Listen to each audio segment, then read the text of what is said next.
그 다음 이제 법률 쪽을 한번 보겠습니다. 법률 쪽.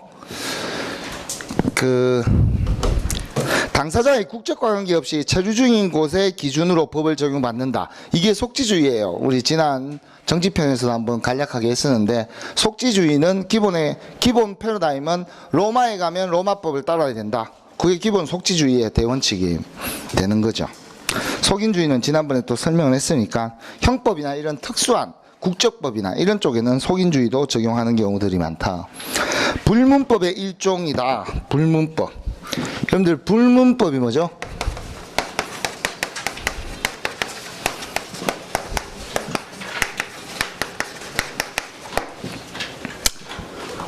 문서로 이루어진 법이다. 이런 뜻이에요. 문서로 이루어진 법이다. 이룰성, 문서로 이루어져 있다. 불문이라는 뜻은 문서가 없는 법이다. 이런 뜻이에요.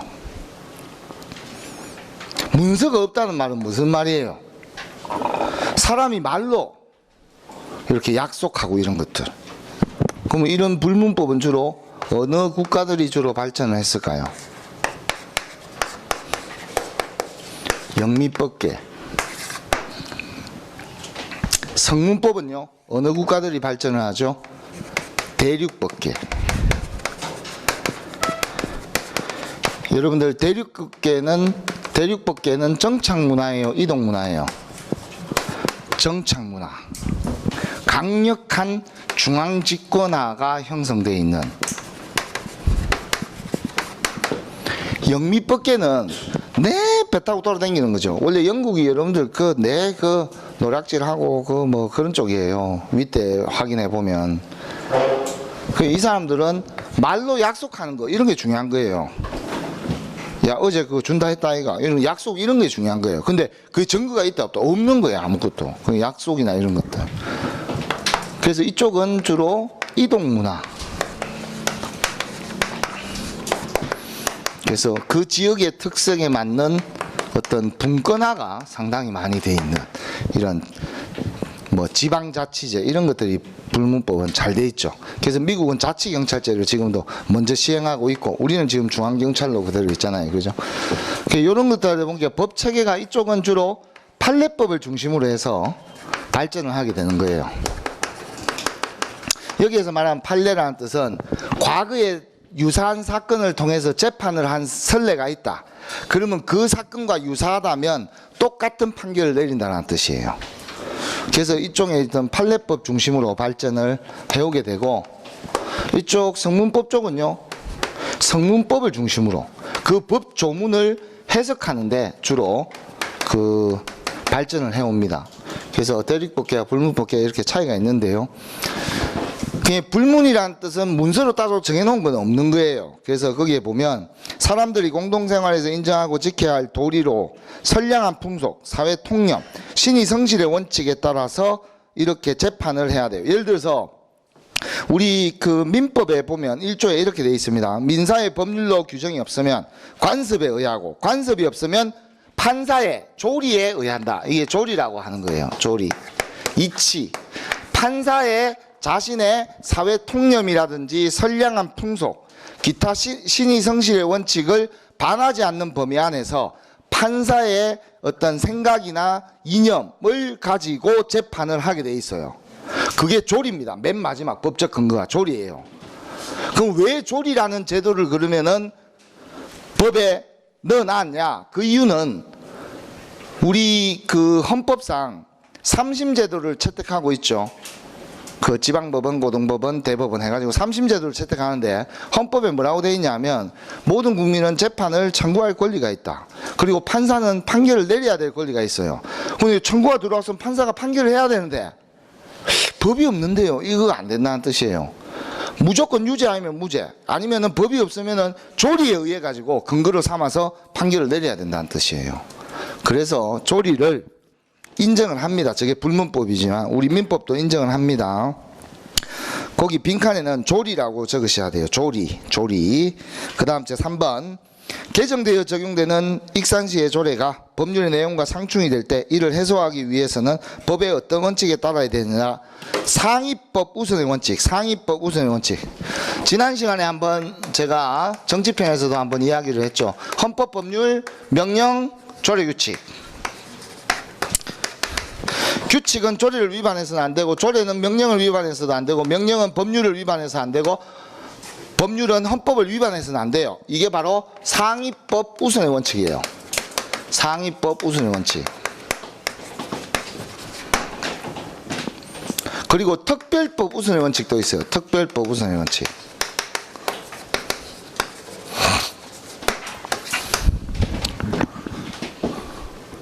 여러분들 배 타는 선언은 배 타고 공해상으로 나가게 되면 근로기준법이 적용이 됩니까? 근로기준법이 적용이 돼요. 속인주의에 의해서. 근로기준법이 적용이 되는데, 근데 그거를 제대로 지키는지 안 지키는지 어떻게 알아요? 그래서 우리 선언법에 보면 선장이 근로감독관의 직무를 대행하게 돼 있어요. 그거는 선장이 바로 특별법, 선언법은 근로기준법의 특별법이기 때문에 선언이라는 신분에 해당되는 사람은, 특별법이라는 거는요, 특정인에게 적용되는 법률이에요. 되는 법률. 이게 특별법이에요. 그냥 쉽게 생각하면 특별한 그 사람들만 적용시킨다 이런 뜻이에요. 또는 특정한 행위만 적용시키는 경우도 있어요. 근데 일반적으로 여러분들 조금 쉽게 생각하면 특정인들만 적용되는 법률. 선언법이다 그러면 그건 특별법이다. 특별법이라면 근로기준법에 우선해서 특별법이 적용이 된다 이런 뜻이에요. 상위법 우선의 조치. 그리고 하나 더 있죠. 신법 우선의 원칙. 새로 개정된 법이 먼저 적용이 된다 이런 뜻이에요. 신법. 형법일 경우에는 새로 개정된 법이 기존에 있는 재판을 받는 중에 있는 사람에게 불리하게 적용되는 법이라면, 범죄 행위가 일어나기 이후에 새로운 강화되는 법이 생기잖아요. 아직 재판 중이에요. 그런 경우에는 신법을 적용을 안 시킵니다. 불리하게 적용된다 해서. 일반적으로 원칙은 신법 우선의 원칙. 일반적인 원칙들이에요. 그냥 법원칙들. 자, 그 다음 제 4번에 그 아래 보기들을 통해서 성문법과 불문법을 구분하시오. 금방 제가 뭐라 했죠. 법률, 조례, 규칙 이런 것들은 전부 다 문서로 다 돼 있죠. 문서. 그런데 판례, 관습, 조리 이런 것들은 문서화 돼 있지 않은 것들이에요. 이런 것들은 전부 다 불문법입니다. 하지만 현실에서요, 판례는 법적 구속력을 일반적으로 가집니다. 법적으로는 판례는 구속력이 없다라고 명시하고 있지만 현실에서는 판례는 구속력이 있어요. 그 이유가 뭐 때문에 그럴까요? 예를 들어서 1심 법원에, 예를 들어서 대법원이 이런 경우의 사건은 B가 승소한다 이런 판결을 내렸다 이 말이에요. 근데 다음에 또 분쟁이 붙어 가지고 이 사건을 가지고 온다면 똑같이 이런 판결을 내리겠죠? 그러면 판례에 근거를 해서 미리 이런 것들은 이런 판결이 나니까 내가 굳이 소송을 할 필요가 없겠다. 소송 남발을 막을 수가 있어요. 판례를 정착시키면. 그리고 두 번째, 실제 이 판례를 대법원에서 판결을 내렸다면 밑에 있는 지방법원의 판사가 대법관들이 내린 판결을 번복하기가 쉽지가 않아요. 현실에서는. 왜냐하면 대법관들은 한 20, 30년 정도 막 그 법원에서도 최고의 권위를 인정받으면서 성장한 그런 판사들이 대법관이 되는데, 아주 정신적으로나 생각이나 이런 것들도 아주 그 존경받을 만한 사람들이 대법관이 되는데, 그런 사람이 판결을 내린 것에 대해서 반대되는 의견을, 그리고 신입 판사가 그거를 때린다. 그렇게 되면 이게 뭔가 질서가 뭔가 안 맞다 이 말이에요. 법적으로 문제가 없다 하더라도. 그렇기 때문에 법적 안정성을 위해서 판례법을 현실적으로 좀 인정하는 추세로 가는 것이 최근에 어떤 법문화다 이런 안정성. 하지만 명확하게 법적으로는 성문법 하에서는 판례법은 인정되지 않습니다. 그건 원칙이다 이런 뜻이에요. 그 다음 제 5번, 세계 3대 법전, 로마법, 로마에 가면 로마법을 따라 로마법 대전, 로마법 대전, 나폴레옹 법전, 나폴레옹이 편찬을 해서, 그 다음에 마지막이 함무라비 법전이에요. 함무라비 법전이 세계 최초의 성문법입니다. 함무라비 법전이 세계 최초로 성문화된 법이 함무라비 법전이에요. 그래서 저는 상당히 억울하게 생각하고 있습니다. 왜? 함무라비 법전이 세계 최초의 법전이란 것 자체가 좀 억울해요. 왜냐하면 우리 삼국유사에 보면 고조선에 8조 편법이 있었다 라는 이야기가 전해져 오고 있다라는 기록은 있는데, 고조선에 8조 편법이 이게 문자로 이렇게 적혀 가지고 발견된 거는 있다 없다? 없다. 이게 만약에 있으면은 우리 한반도가, 우리 민족이, 우리 한민족이 최초로, 전 세계적으로 최초의 성문법을 만든 국가가 되는데 함무라비 법전이 1등을 하고 있어요. 이게 되게 아쉽습니다. 이거 여기 보면요 실제로 비슷해요. 함무라비 법전하고 뭐 훔친 사람은 뭐 사형 막 이런 식으로 되게 뭐 노예로 팔고, 그 집에 노예로 팔고, 하여튼 뭐 현대인들이 이해하기 어려운 어떤 그런 내용들이 있죠. 그런데 이게 있으면은 참 대단한 건데 저게 없어요. 기록만 남아있고. 그래서 함무라비 법전은 가장 큰 이데올로기가 함무라비 법전에 눈에는 눈, 이에는 이, 이걸 우리는 뭐라고 부른다? 눈에는 눈, 이에는 이. 이거를 우리가 탈리오 원칙이라고 해요. 탈리오 원칙. 이것도 체크해 두십시오. 탈리오 원칙. 이 탈리오 원칙은 가해자가 고통을 당한 만큼 피해자도 고통을 당해야 된다, 이런 논리예요. 그래서 예를 들어서 사람을 죽였다. 그러면 사람을 죽였으면 최소한 몇 년 이상은 살아야 되지 않겠냐. 1년만 살다 나온다. 그러면 그게 누구나 다 많이 묻나 할 거 아니에요. 그러니까 가해자가, 그 피해자가 고통받는 만큼 가해자도 고통받아야 된다, 이런 논리예요. 이런 게 좀 남아있는 것들이 많습니다. 이게 탈리오 원칙이라고 해요, 저거를. 자, 그 다음 제 6번. 범죄와 형벌을 미리 법률로 규정하여 개인의 자유와 권리를 권력으로부터 남용을 방지하기 위한, 그런 보장하려는 근대 형법상의 기본 원칙을 우리는 형법의 최대 원칙, 죄형 법정주의예요. 죄형 법정주의. 죄형 법정주의란 뜻은 죄라고 명확하게 법으로 정해놓지 않고서는 처벌할 수 없다. 즉 형벌을 줄 수 없다. 즉 국가 공권력을 행사할 수 없다. 이렇게 돼 있어요. 그래서 처벌법이 없어서 단속을 못합니다. 이런 내용들이 꽤 많았죠, 과거에. 그런 것들이 죄형 법정주의 때문에 그래요. 우리 죄형 법정주의의 몇 가지 또 원칙들을 한번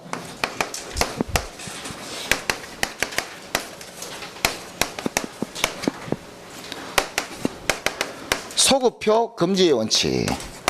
여러분들 최근에 그 이춘재 씨 있죠, 그죠? 과거의 범죄가 더 드러났죠. 그런데 공소시효 때문에 처벌하지 못해요. 그 공소시효 문제 때문에 그거는 처벌하지 못합니다. 그런데 만약에 이 사람이 어떤 A라는 범죄를 저질렀다고 했을 때 이걸 처벌할 수 있는 법이 없어요. 그래서 이 행위를 처벌하기 위해서 새로운 법을 만들었다, 이 말이에요. 그래도 과거로 소급시켜서 이 사람한테 적용할 수 있다 없다? 못한다. 그게 소급표 금지의 원칙이에요. 이춘재 씨 사건은 공소시효 제도의 문제입니다. 그거는 공소시효 제도 문제. 그는 시효가 있기 때문에 시효가 지나면은 죄를 처벌하기 어렵다. 그리고 이거는 소급표는 새로운 법을 만들어서 과거의 죄를 물을 수 없다, 이런 뜻이에요. 죄형 법정주의 원칙들. 그 다음 관습형법 금지, 뭐 이런 거. 관습형법 금지. 예를 들어서 관행이 있다는 거예요. 예를 들어서 뭐 동생이 형의 재산을 뺏어갔다거나 이러면은 자식이 부모를 봉양하지 않아서 그 동네 사람들이 그 사람을 붙잡아 놓고 동네에서 돌을 던져 가지고 사망에 이르게 했다. 사우디 저런 데 가면 있습니다. 지금도. 그거 있다는 걸 알아야 돼요. 아무 생각 없이 갔다가 그거 큰일 납니다. 사우디 저런 아랍 이슬람 쪽은요 아직까지도 그런 법이 있어요. 그 관습형법이거든요. 일종의 그 동네 사람들이 만장일치로 다 동의를 하는 거예요. 그래가지고 이런 어떤 그런 관행적으로 있는, 그리고 그렇다고 해서 그 지금 또 저런 것도 없잖아요. 곤장 사람 잡아가지고 곤장 100대 치고 풀어주고 이런 거 없잖아요. 그죠? 말레이시아는 있습니다. 말레이시아 이슬람이 적어도 그 조심해야 돼요. 그 100대 맞으면 죽습니다. 곤장 100대 맞으면. 어떻게 죽냐? 한 3개월에서 6개월 정도 끙끙 앓다가 사망에 이르러요. 근데 현대의학이 좋아졌기 때문에 좀 수혈을 하고 하면 살아남을 수도 있을 거예요. 지금은 죽게 하겠습니까?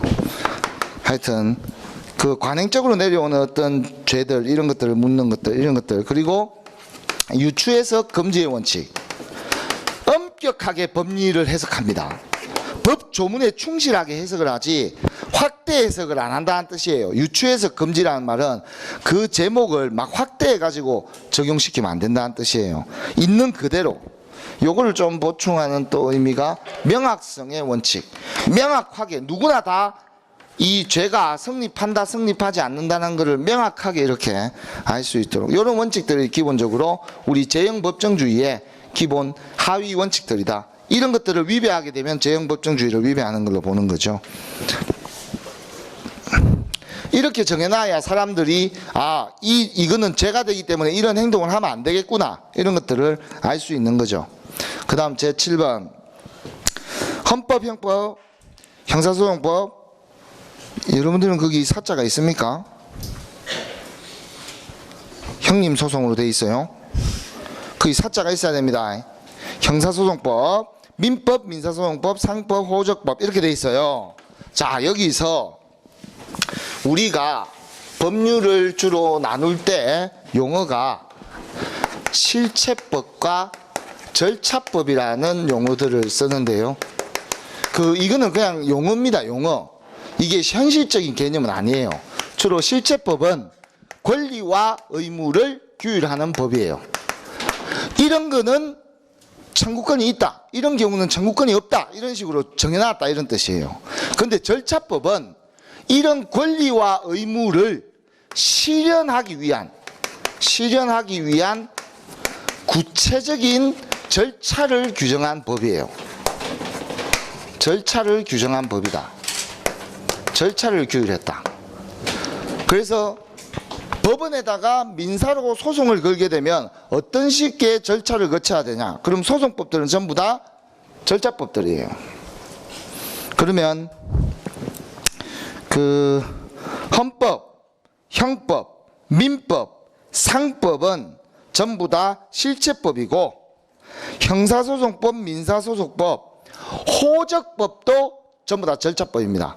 호적에서 여러분들 이름을 바꾸려면 어떻게 해야 되냐? 법원에다가 이걸 개명 신청서를 작성을 해서 제출을 하고 거기에 대해서 정인, 호적 재판도 합니다. 와가지고 이렇게 야는 원래 그 몇 년생인데 뭐 1년 꾸리 가지고 집어넣어 가지고 아가 그 자기 동년배들보다 더 좀 학교도 빨리 늦게 가고 이랬습니다. 바꿔주이소.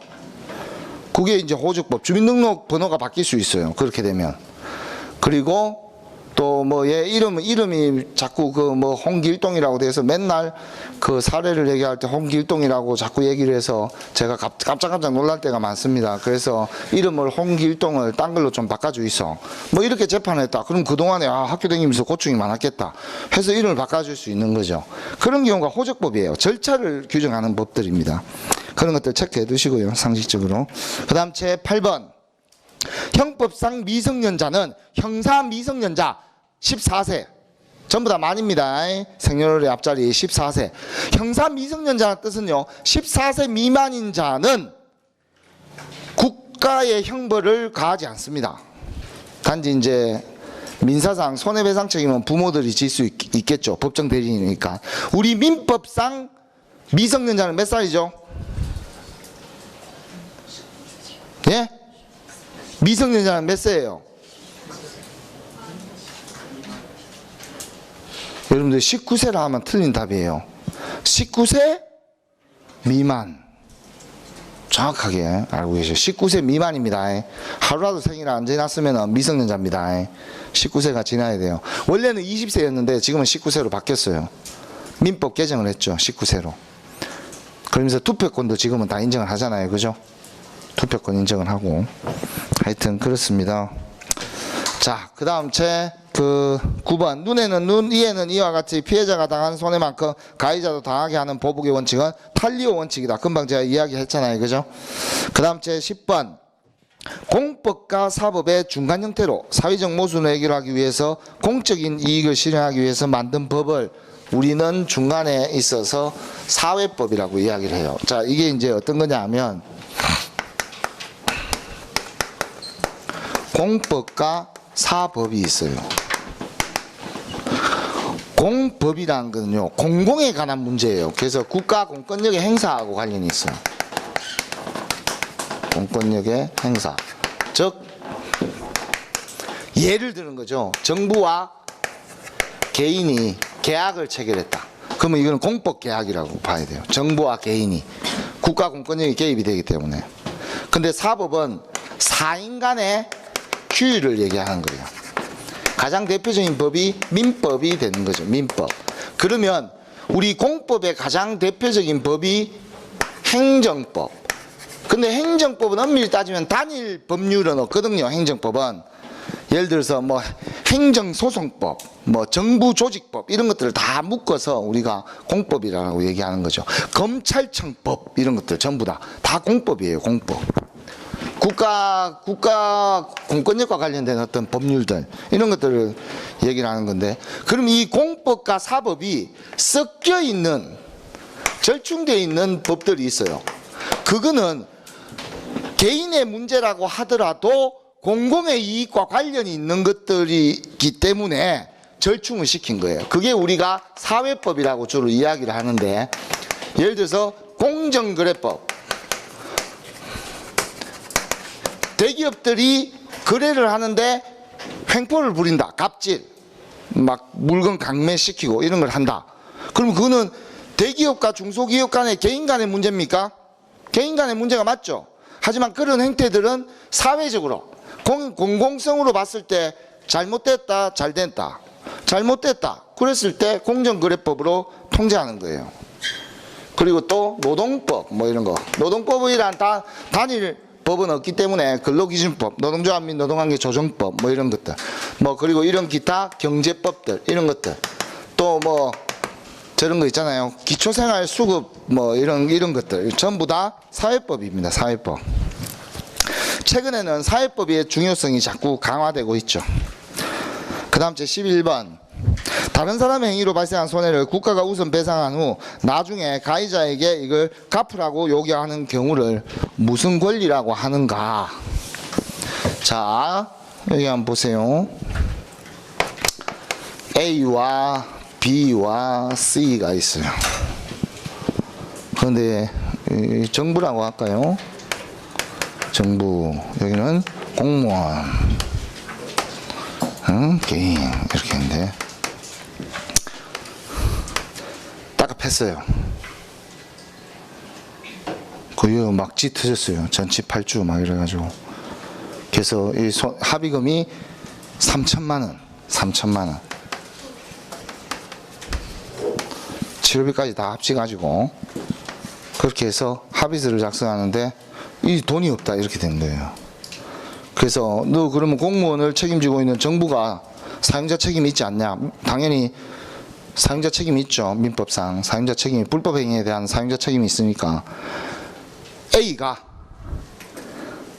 B를 대신해서 C에게 3천을 줘요. 그러면 얘 둘의 문제는 해결됐다 안 됐다? 해결됐죠. 일단락이 됐죠. 그런 다음에 야 3천만 원 내놔.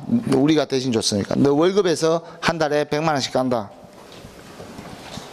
그러면 30개월 가는 거죠. 요런 걸 우리는, 요렇게 할 수 있는 걸 우리는 구상권이라고 이야기를 합니다. 구상권. 구상권. 대신해서 내가 돈을 갚아줬으니까 니한테 내가 대신 돈을 받을 수가 있다.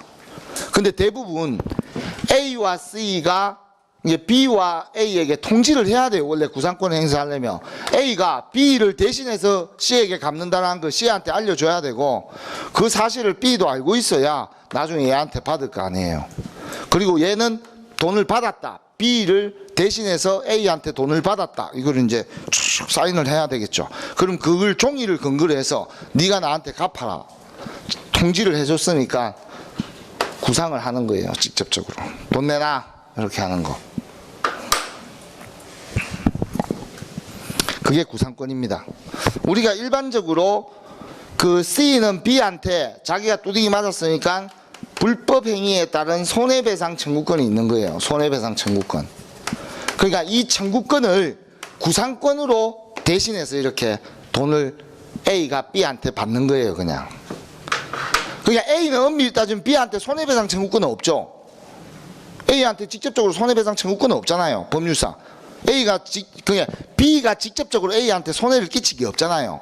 그래서 원래 이 손해배상 청구권은 C가 B한테 있는 건데, 얘를 이름을 구상권이라고 바꿔서 A가 B한테 받을 수 있는 권리를 보장해 주는 거예요. 일종의. 이거 쉬운 건데 제가 설명을 하면서 더 어려워진 것 같아요. 이거 되게 쉬운 건데, 여러분들 친구들끼리 이렇게 세 명이서 이렇게 만났는데 이렇게 돈을 빌렸어요. 근데 제가 야, 얘 대신에 내가 뭐 갚아줄게. 현금이 이 친구가 없다라고 해서, 현금이 없다라고 해서 내가 갚아줄게. 야, 대신에 너 다음에 내 만나면 10,000원 더. 이렇게 하는 게 구상권을 행사하는 거예요. 권리를 행사하는 거. 자, 다음은 12번 문제. 법원의 판결이 반복됨에 따라 법적 효력을 가지게 되는 법을 판례법이라고 얘기하는 거예요. 법원의 판결. 판사들의 판결이 계속 반복되면 판례가 또 생기고, 대법원에서 판결이 떨어지면 그 대법원의 판결을 번복하지 않고 그대로 때리는 경우로 흘러가는 걸 우리는 판례법이라고 하고, 판례법은 대부분 영미법계를 중심으로 해서 발전을 많이 했다, 이렇게 볼 수가 있습니다. 영국, 캐나다, 호주, 미국 이런 것들이 전부 다 영미법계죠.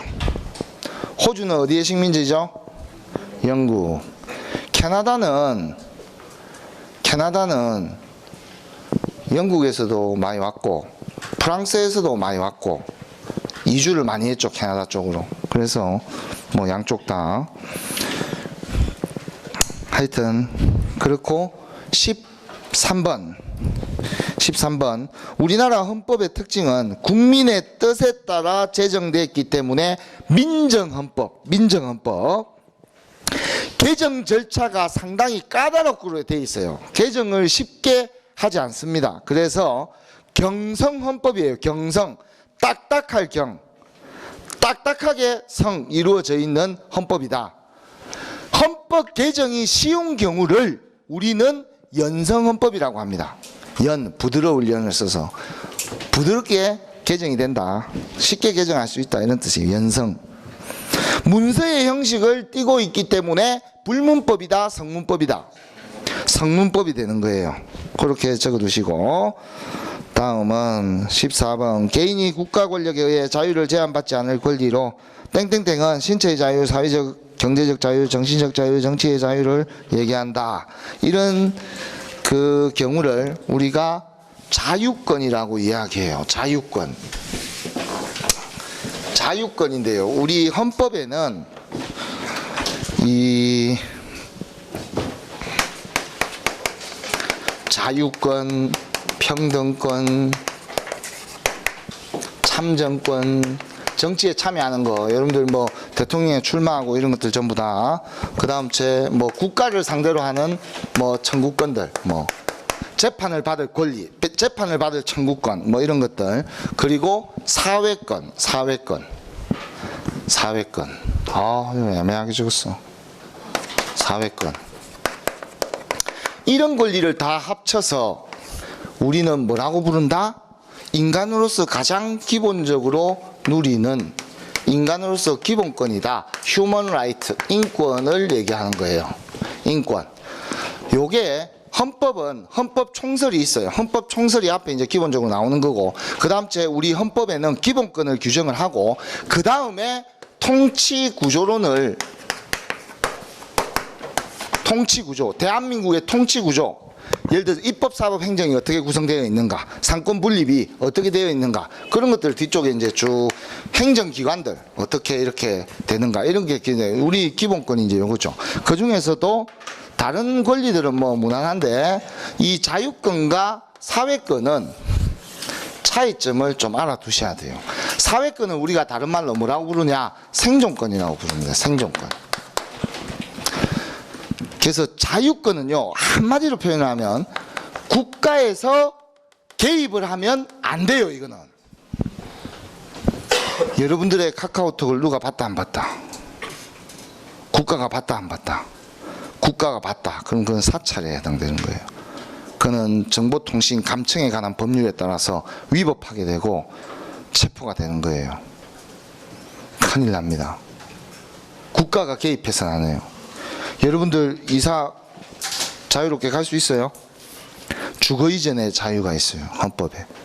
마음대로 여행을 다니고. 여러분들은 본인들의 직업을 마음대로 선택할 수 있어요? 직업 선택의 자유. 이건 자유다. 종교의 자유. 정치나 사상, 양심, 이런 것들, 양심의 자유. 다 자유예요. 국가가 이걸 개입해서는 된다 안 된다. 그래서 우리 지난번에 정치 파트에서 조금 이야기됐던 양심적 병역 거부, 이런 것들은 상당히 헌법 정신이나 이런 것들하고 비추어 봤을 때 대한민국 현실과 헌법과 좀 이렇게 충돌되는 이런 양상들을 보이는 거예요. 그러니까 대체복무제를 도입을 해서 오히려 그런 문제들을 극복하려고 하는 어떤 이런 것들. 그러면 사회권은 뭐냐? 이거 반대죠. 국가가 일정 부분 개입을 해야 된다, 안 해야 된다? 해야 된다. 노동상권. 노동상권은 사회권, 생존권의 성격이 더 강합니다. 노동상권, 이런 것들. 그리고 여러분들 뭐 최저임금이라든지 다양한 어떤 이런 권리들은 국가가 어느 정도 보장을 안 해주면 이게 답이 있습니까? 없잖아요. 그죠? 그래서 그런 것들은 전부 다 사회권으로 봐요. 국가가 적절하게 개입을 해야 된다. 근로감독관을 내보내가지고 단속도 해야 된다. 이런 것들이에요. 그래서 자유권과 사회권은 이런 차이가 있다. 국가에서 일체 개입하면 안 돼요. 그 자체가 불법이 됩니다. 그 다음에 15번. 국가기관에 의한 법의 해석은 뭐라고 하죠? 유권해석. 그 국가기관이 그 법을 해석할 수 있는 권리가 있다. 권리가 있는 해석이다. 그 기관이. 예를 들어서 근로기준법과 관련돼서는 유권해석의 권한이 노동부에 있는 거고, 각 부가 다 있어요. 일종의 이걸 행정해석이라고 보는 거죠. 행정 각 부에서 해석을 내려놓는다. 그런데 이런 해석들이 다양하게 오해의 소지가 있기 때문에 노동부에서 그 사람들이 애초에 법조인들은 아니잖아요. 법률 전문가들은 아니잖아요. 그죠? 그래서 노동부에서도 행정해석을 할 때 변호사나 전문가들이 다 그거를 행정해석을 하는데 최종적으로 또 법제처의 의견을 물어서 최종 의견을 낼 수도 있습니다. 그게 법제처가 있는 거예요. 법제처. 근데 그 행정해석이나 유권해석은, 그러니까 유권해석은 법원의 판결도 유권해석이 되는 거죠. 결과적으로 넓은 개념이에요. 근데 행정해석은 법적 권한이 없어요. 행정해석은. 왜냐하면 사법부의 최종 판결을 안 받았기 때문에 사법부의 최종 판결이 최종적인 해석적 권한이 있고, 나머지 행정해석은 불필요한 행정 낭비, 예를 들어서 소송을 과하게 남발한다거나 이런 걸 없애기 위해서 그 해당 부서가 해석을 하는 그런 경우를 얘기를 하는 겁니다. 그래서 그 다음에 16번 청원은 땡땡으로 해야 한다. 한 사람이 동일한 기관에 동일한 내용을 중복 제출하거나 둘 이상의 기관에 제출할 수 없다. 청원은 뭘로 하게 돼 있을까요? 법에 문서로 하게 돼 있어요. 그럼 한 가지 여쭤볼게요. 인터넷으로 이렇게 청원을 넣을 수 있습니까? 예? 인터넷으로 넣어가지고 출력을 해서 제출하면 돼요.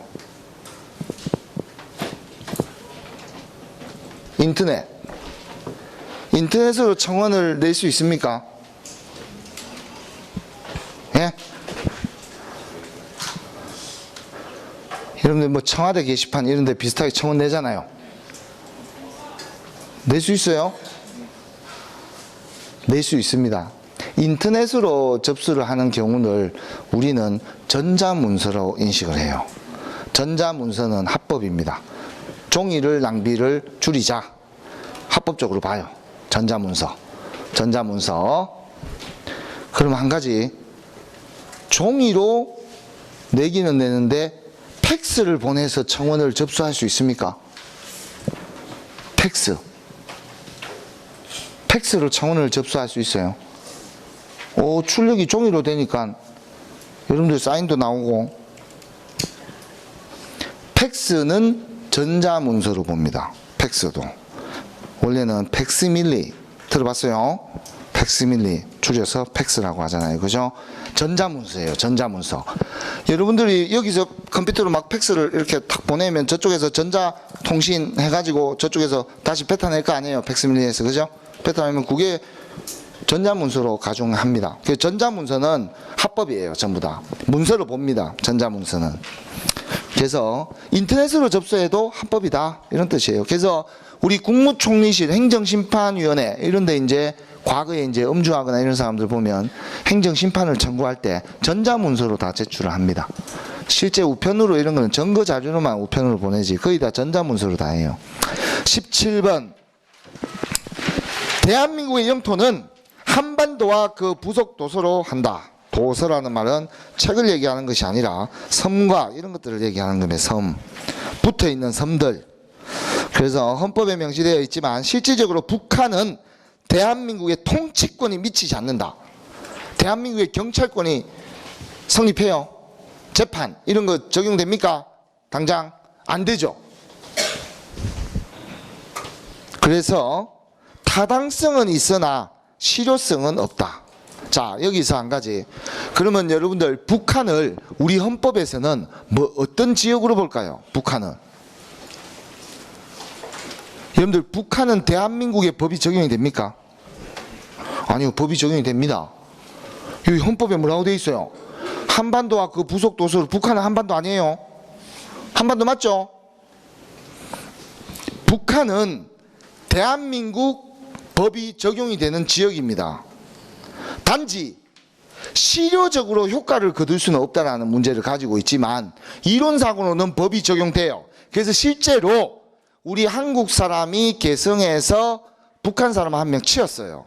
그래서 사망사고가 일어났습니다.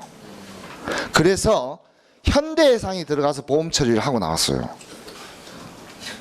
실제 사건이 있어요. 근데 현대해상이 들어가서 보험 처리를 한 기준은 그 자동차가 현대해상에 보험을 든 거예요. 그 현대해상이 자기네들 보니까 북한은 외국 아니야? 이거는 대한민국에서 생긴 것만 법으로 처벌이 되는데 보니까 한반도와 그 부속 도서로 한다. 그럼 대한민국은 북한은 어쨌거나 근데 북한에서 보상 처리해라 이렇게 되니까 실효적으로 할 수 있게끔 해줬다 안 해줬다. 그러니까 들어가서 처리하고 나온 거예요. 그때 돈을 많이 줬는데 그 돈이 유족들한테 갔는지는 알 수는 없는 거죠. 알 수는 없어요. 유족들한테 제대로 갔는지. 그때 돈이 꽤 지급됐습니다. 하여튼 그 법이 적용이 됩니다. 자, 그 다음 그래서 북한을 무슨 지역으로 보냐? 헌법에서는요 미수복 지역이라고 해요. 북한을 미수복 지역. 아직 회복되지 않는 우리 대한민국의 영토로 규정을 하고 있습니다. 그러면 미수복 지역에 있는 김정은이나 이런 정권은 괴뢰 정권이라고 봐요. 괴뢰 정부. 괴뢰 정부. 괴뢰 정부 들어봤어요? 괴뢰 정부. 그러니까 우리가 실질적으로 미수복 지역이라면 우리 대한민국 영토에 다른 정부가 하나 존재하고 있잖아요. 그 괴뢰 정부라는 뜻이에요. 우리 정부 입장에서는 원래는 괴뢰 정부예요. 우리 대한민국 법적으로는 북한은 국가가 아닙니다. 대한민국 관점에서는. 국제사회에서는 북한을 국가로 인정을 하고 이렇게 거래하고 이렇게 다 하지만 우리 순수 이론적인 대한민국의 법체계상으로는 북한은 국가가 아니고 북한은 일종의 미수복 지역의 괴뢰 정부가 지금 장악하고 있는 그런 형국. 쉽게 얘기하면 저 이라크나 저런 데 보면 저 이슬람 국가 IS 이런 느낌이에요. 탈레반 이런 거, 아프가니스탄의 탈레반 이런 어떤 느낌들. 그냥 법적으로는 그런 거예요. 법적으로는. 이론상으로는. 현실은 좀 다를 수는 있지만. 그 다음 18번 1919년에 제정된 현대헌법의 가장 전형인 뿌리, 현대 모든 국가들이 이 헌법을 기반으로 해서 그 전 세계적으로, 참고로 대한민국 헌법도 이 18번에 이 독일 공화국의 헌법을 뺏긴 겁니다. 한 70%? 나머지 30%는 또 딴 걸 또 뺏겼어요. 좋은 거, 그때 당시에. 그게 바로 1919년. 1919년이면 어떤 날이죠? 3.1절 100주년. 이런 해에 일본이 저렇게 도발을 하는 것은 상당히 규탄 받아야 된다, 이런 뜻이. 그 일본은 단 한 번도 한국을 무시 안 한 적이 없어요. 무시 안 한 적이. 항상 무시했습니다. 그 놈들은. 그래서 이거 100주년이다. 그래서 1919년 독일의 바이마르 공화국에서 만든 헌법이 전 세계 모든 헌법의 기초가 됩니다. 이 바이마르 헌법이에요. 이 바이마르 헌법이 어떻게 나오게 되냐? 독일은요, 통일된 지가 100년도 거의 안 됐습니다. 독일 통일된 지가 몇 년 안 됐어요. 독일 역사 짧습니다. 독일은 원래 300개의 조그만한 성을 중심으로 해서 조그만한 영주들이 다 장악하고 있는. 그래서 독일에 가면 가문의 휘장 이런 게 있어요. 여러분들 그 푸조 이거 봤어요? 이거 그게 이제 걔네들 가문을 상징하는 그 휘장들이에요. 휘장. 그런 것들이 원래 그 독일이 300개. 여러분들 이렇게 가끔씩 이렇게 해외 이렇게 동화나 이런 것들을 보면은 좀 이런 의문이 안 됩니까? 와, 이놈의 왕자들이 왜 이리 많지? 뭐 이런 거. 공주들이 왜 이리 많지? 이런 것들. 여러분들 보면 롱롱어고 오래전 예전에 어느 나라의 왕자가 살았다, 뭐 공주가 살았다. 와, 이놈의 왕자 공주들이 왜 이리 많지? 그 독일 전에 300개 조그만한 영주들이 다 차지하고 있었어요. 그 중에서 프로이센이라는 이 공화국이 있었는데, 프로이센 공화국, 이 코딱지만해요. 아주 쫓겨내요. 코딱지만해요. 우리나라로 치면 한 김해 정도 되는. 김해 정도 되는 프로이센이라는 공화국이 철이 많이 났어요. 철강. 그래서 얘네들이 최초로 병장기 무기들을 막 만드는 거예요. 여러분들 전 세계적으로 최초로 탱크를 개발한 나라가 독일입니다. 1차 세계대전을 발발해서 독일군에서 탱크를 등장을 시켰죠. 그러니까 탱크라는 걸 전차를 본 적이 있다 없다, 기존의 사람들은 본 적이 없죠. 그대로 밀어붙이니까 속수무책이죠. 이길 수가 없는 거예요. 그냥 탱크 끌고 들어가면 끝나는 거예요. 그냥. 얼마나 좋아요. 전쟁하기 편한 거죠. 세계 1차 세계대전. 그 독일이 프로이센에서 이 철강이 많이 나니까 이 코딱지만한 이 국가가 나머지 독일을 전부 다 통폐합시키면서 통일을 시킵니다. 이때 통일시킨 사람이 바로 철혈제상 비스마르크. 그 독일의 또 화폐가 마르크, 이런 표현도 쓰잖아요. 마르크. 이 사람이 통일을 시켜가지고 선포한 국가가 바이마르 공화국이에요. 바이마르 공화국을 선포를 하고 얘네들이 또 막 버티고 확장하고, 얘네들이 자꾸 이렇게 해안 쪽에 있다가 자꾸 이렇게 확장해가지고 나중에 독일을 선포하게 되는 거예요. 독일을 선포했다가 나중에 히틀러가 정권을 잡으면서 또 이렇게 바이마르 공화국 이름 완전 없애고 이제 독일은 뭐 이렇게 이제 되는 거예요. 그래서 이 프로이센이라는 조그마한 국가가 이렇게 더 큰 나라들을 다 300개 국가를 다 통폐합시켜 버렸어요. 그래서 1차 세계대전 때 전차를 개발하고 막 그렇게 되는 거죠. 그렇게 해서 하여튼 독일이 그래요. 대단한 나라입니다. 이 나라도. 바이마르 공화국. 우리 대한민국 헌법이 이 바이마르 공화국의 이 헌법을, 바이마르 헌법을 기초로 하고 있다. 그런 취지에서 이게 나온 거예요. 전 세계적인 근대, 그러니까 현대 헌법의 기초가 되는 게 독일의 바이마르 헌법이다. 이렇게 하시면 될 것 같아요. 그 다음 제 19번 헌법의 개정은 국회제적의원의 과반수 찬성에 대통령의 발의로 제안이 된다. 제안을 한다는 뜻이에요. 국회의원 과반수나 대통령. 그리고 국회제적위원회 3분의 2 이상의 찬성으로 의결이 된다 이런 뜻이에요. 그러면 개정이 완료가 되는 거예요. 국민투표에 붙여야 됩니다. 국민투표에 부의해서 의결이 됐다는 말이에요. 의결. 개정합시다가 최종 낙찰이 된 거예요. 그러면 이걸 국민투표에 붙입니다. 그러면은 과반수, 국민들의 과반수가 넘게 되면 그 헌법이 통과가 됩니다. 절차가 그렇습니다. 그래서 지금 우리 노태우 정부 때 지금 우리 대한민국은요 6공화국입니다. 제6공화국. 노태우 때가 6공화국이잖아요. 전두환 때가 5공화국. 그리고 박정희 때가 3, 4공화국이에요. 이 공화국을 이승만 때 1공화국, 윤보선 때 2공화국. 이런 공화국의 기준이 뭐냐? 우리 대한민국은 민주공화정을 하는 국가 아닙니까? 그래서 헌법을 개정하는 시점이 바로 새로운 공화정이 도입된 걸로 봐요. 그러면 우리는 노태우 때 직선제 우리 개헌 한번 했었죠.